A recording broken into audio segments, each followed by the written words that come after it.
In this video, I'm going to be harvesting all my ranunculus because I want to encourage them to bloom even more. And I just thought I'd show you this nighttime clip that I just posted to my Instagram the other day. My sweet peas were little flowering already there. And here they are in this luminous in the light, in the evening light, with my little solar fairy lights and my roses glowing under the fire. But really, I haven't done much in the garden. It's all a little bit overgrown and it's all got a bit out of hand because my back is completely done in and I've pretty much been struggling for about a week now. And even picking the ranunculus, which you'll see me do in a minute, really ruined the rest of my day. I was crippled by it. I don't know what I've done. I definitely have had a back problem since I had a car crash a few years back, but I thought really the worst of that was over, but it seems to have come back with a vengeance. And I think for most people who garden, at some point you will get backache, because you do spend a lot of time bending over. It's just really limited me. I can't paint, I can't do anything really. I'm just really struggling because everything is just so painful.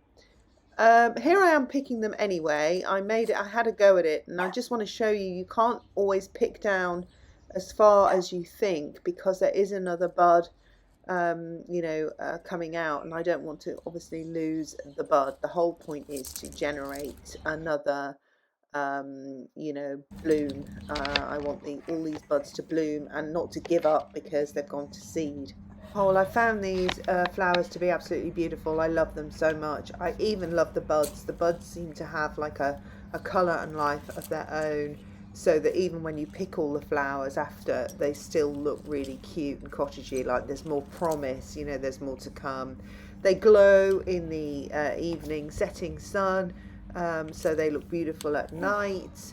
They last forever in the vase. I've got one I picked last Saturday. It's now Wednesday. Wait a minute. So that's not this Saturday gone, the Saturday before. It's now Wednesday and it's still going. That's 11 days. And look, I didn't even change the water because my back was so bad. I was kind of just neglecting the tasks like refreshing the water and stuff. You can see also the alliums did quite well. And the irises held their colour. But these white alliums are very good. And the ranunculus. And even as I was like discarding these spent blooms, here it is, look, holding itself together. I can't even shake the petals off. It's just still going 11 days later. So I thought as an experiment what I might do is put this in a vase of fresh water and just see how long it will last, even now from here on in. Alright, so back to the harvesting. I'm just going to cut back all these, especially the ones that have been open. Anything that's been open too long and is just not, is really fading now, I'm just going to discard in my compost heap. But these wouldn't be any good, some of these, for selling because they've been open too long, but they're fine for me in the house. So that's what I'm going to do, is I'm going to pick them all, and then I'm going to do 4 different arrangements in different sort of vases, so you can see how they look.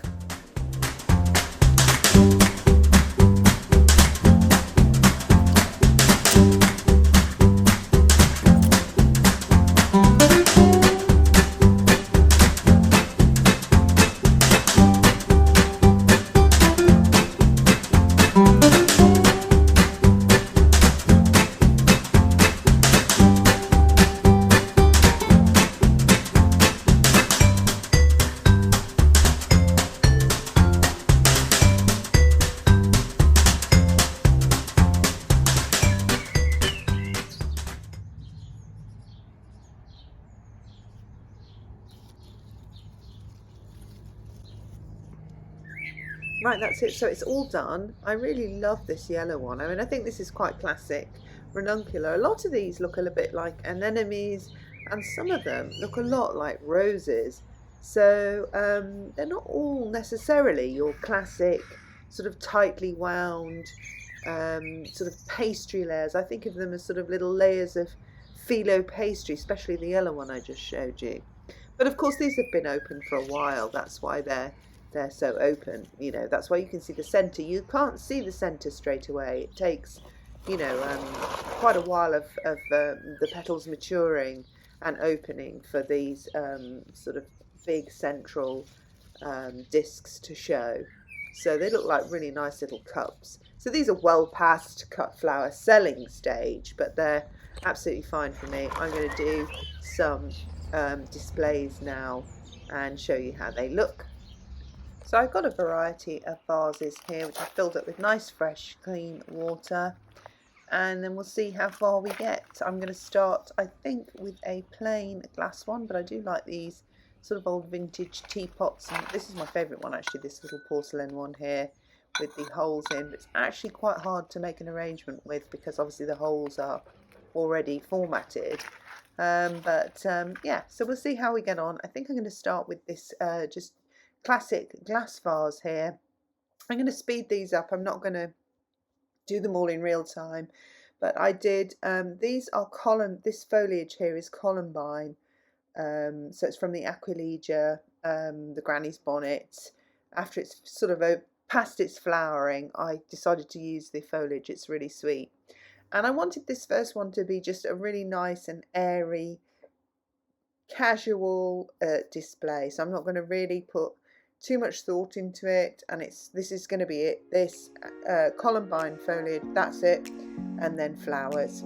So let's speed it up then.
enjoyed those lovely flowers, and I'm going to see you again in the next video, which is going to be a vase life test, and I'm going to include the ranuncular that is already 11 days old and some new ranunculars, and we're going to do a water test, and we're going to see how long they last, with some that will get lots of care and some that are going to get no care, and we'll see how they hold up in the vase. So look out for that in my next video. Give me the thumbs up, share with your friends, like, and all that jazz, and I'll see you again soon. Thanks for watching. Bye.